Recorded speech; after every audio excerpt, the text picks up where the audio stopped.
Hi, my name is Don Bolt, and I've, along with my wife, taught parenting of a particular type, biblical parenting. In other words, if you're somebody who is interested in knowing what God has to say about raising children, that's my topic, all right?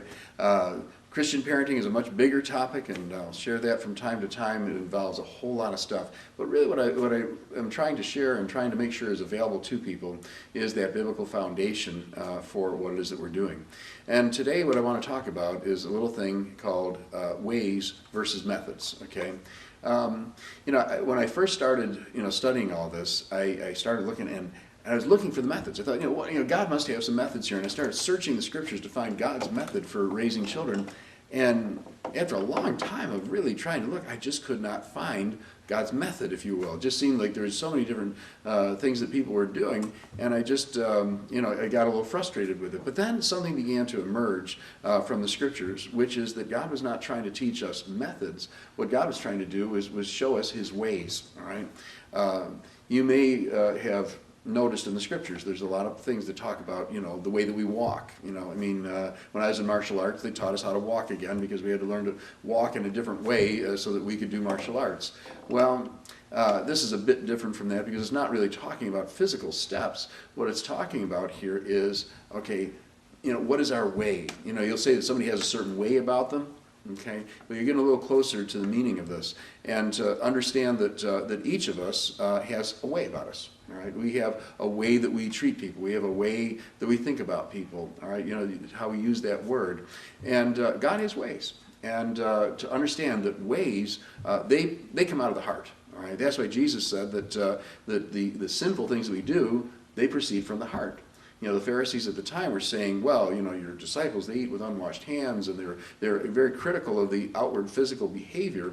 And he said, you can eat things that are dirty, and that just passes through your body and it's gone. He said, the things that come out of your heart, which are the things that you say and do, even the things that you think, those are the source of the things that cause a person to be unclean. All right, so this whole idea of having a way that comes out of your heart, well, what's in your heart? Jesus again told us that out of the abundance of the heart, the mouth speaks. Over in Proverbs, we're told that as a person thinks in their heart, so are they. That they are the person that they are in their heart. And so there's this way about us. And so for many, many years I taught that, that methods are not talked about in the Bible. And then I stumbled across something that was kind of intriguing. And what it was, I was studying Ephesians 6, the armor of God. And one of the things it was telling us to beware of was the wiles of the devil. All right, and that word wiles in the Greek, kind of an interesting word, methodia. And basically what it is it doesn't mean method the way you and I use it traditionally now, but it means tricks, all right? Tricks that you can play in order to get the results that you want. Well, maybe that word methodia is a little bit closer to our idea of methods more than we really thought. But I'm not arguing against all use of methods. There are times when a little shortcut here and there might save the day for you, and we'll talk about some of those at a later time after you've gotten this good foundation laid. But ways, what's your way, all right? People sometimes would come into the class that I taught for all those years, and after a couple classes, they say, well, I'm kind of waiting for you to teach me the tricks. Teach me, how do I just get my kids to do what I want? I said, well, I could do that in a rather short class.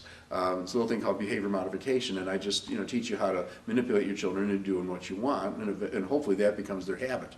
But God's way is a lot different from that, because in the way that God wants us to raise our children, one of the most important things in this formula is, who are you? Okay? What kind of person are you? Because you're going to tend to reproduce in your children the character that's in you. All right? Think about this for a minute. How long can you keep somebody fooled?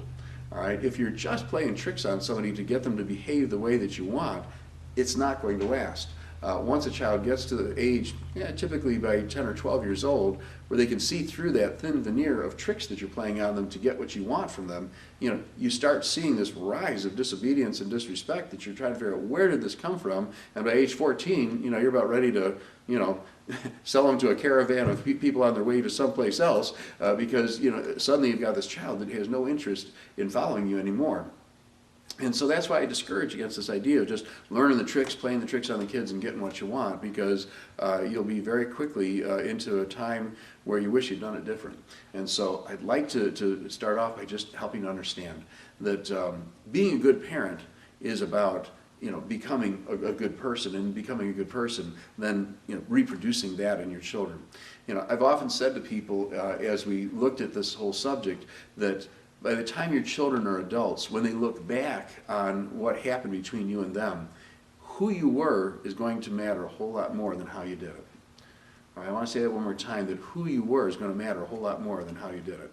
If you're a loving, godly parent who set a good example and who consistently communicated love and instruction to your children, all right, and who is there for them to support them in pursuing their dreams, all right, that kind of parent is going to be a lot more successful than somebody who is just basically, in some self-centered way, playing tricks on their kids to get what they wanted. All right, and so as we proceed forward with these teachings, we'll be talking a lot about God's ways. We'll talk a little bit about some of the methods you can use to sometimes get through a difficult moment. But the main focus of what we're going to be learning together is how God produces something in us that then becomes the inheritance for our children.